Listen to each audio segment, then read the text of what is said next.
Hi, I'm Rachel, Hi, I'm Julia. where we live in faith every day. This is Life. Welcome to life. Hi, guys.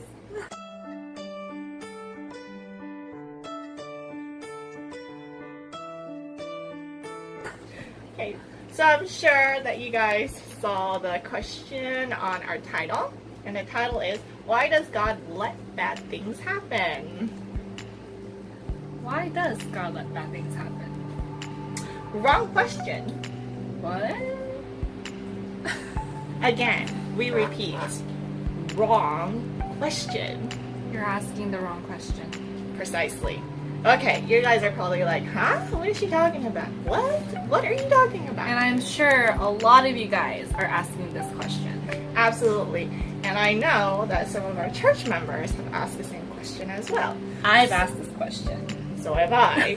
And so we will try to explain the answer as simple and as concise as possible.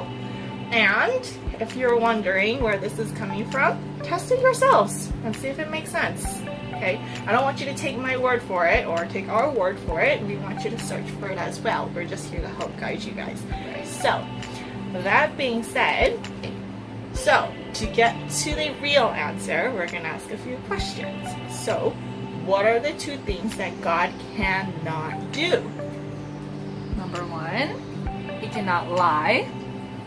Number two, He cannot take away the freedom of choice. Or will. Why? Because that's what He is all about.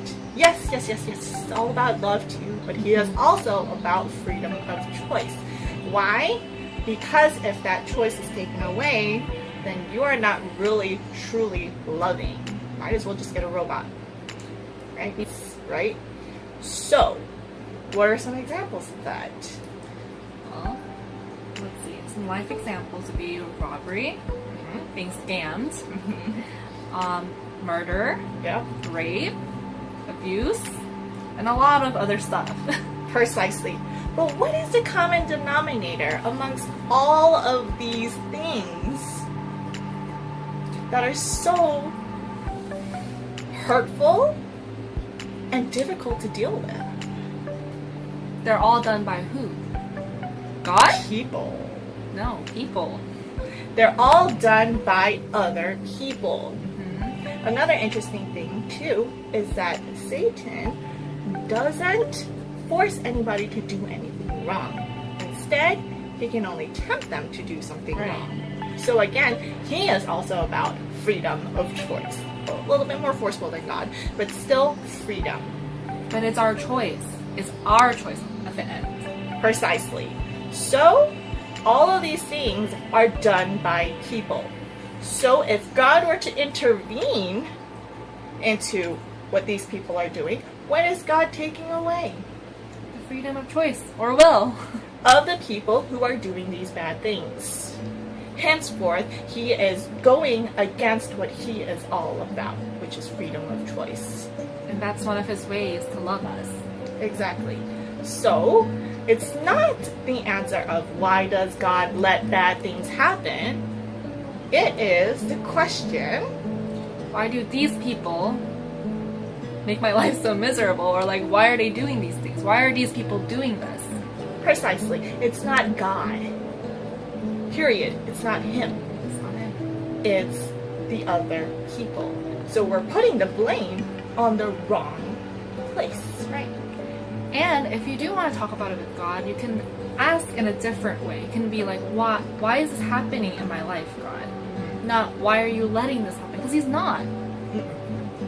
As a matter of fact, he doesn't want to see his people suffer, his loving children to suffer. So instead, what he does do is he is there with us the entire time. He is there weeping with us, hurting with us. He is there with us the entire time. She has a fist in her hand. The entire time! No, really, he is. And he's willing to listen to you, you know, when you are going through these hardships. Absolutely. So, when can God interfere? Because there are times when God can interfere, right? And the answer is when it doesn't involve other people's actions or even my own, right? So if I take an action that is my choice or my freedom of will, then God cannot do anything about it. However, there are times when God can interfere, and also if we ask, right? And I'm sure some of you guys have already guessed, one is a car accident, right?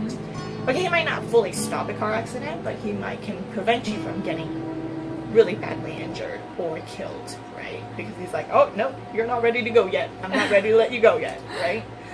That's one. Have any others? Illnesses, cancer. That's why there's so many like miracles. Like, you know, you might be diagnosed and then, I don't know, 2 months later you go back and you're cancer free. Yep. Mm-hmm. Why? Because God can heal you. Because you also asked. But also because it has nothing to do with your choices or your freedom of will. He can intervene. Absolutely. Okay, sometimes, it could be because of our life choices and what we decide to eat. Right. Stuff like that. But sometimes it really isn't. Yeah. Right? And so God can intervene. And so the real question isn't why does God let bad things happen? The answer is God doesn't let bad things happen. He doesn't have a choice. His hands are tied. He can't do anything. No. Otherwise, it's not love. Not at all. Because not only does he love you, but he loves the people who hurt you as well. Yep. It's their choice. And there's nothing he can do about it. He's sad. He is. He's miserable. But he just can't do anything about it. Which makes him really sad as well. So, I hope this answers your question and misunderstandings about God. Yes. And if you have any questions or comments, please comment below. Yeah, positive or negative. We love to hear feedback and what you guys think. Absolutely. And we love to answer the hard questions, so let us know. Yeah, challenge us. Absolutely. We love challenges. There you go. If you like this video, give us a thumbs up and subscribe. And until next time, bye. Bye guys.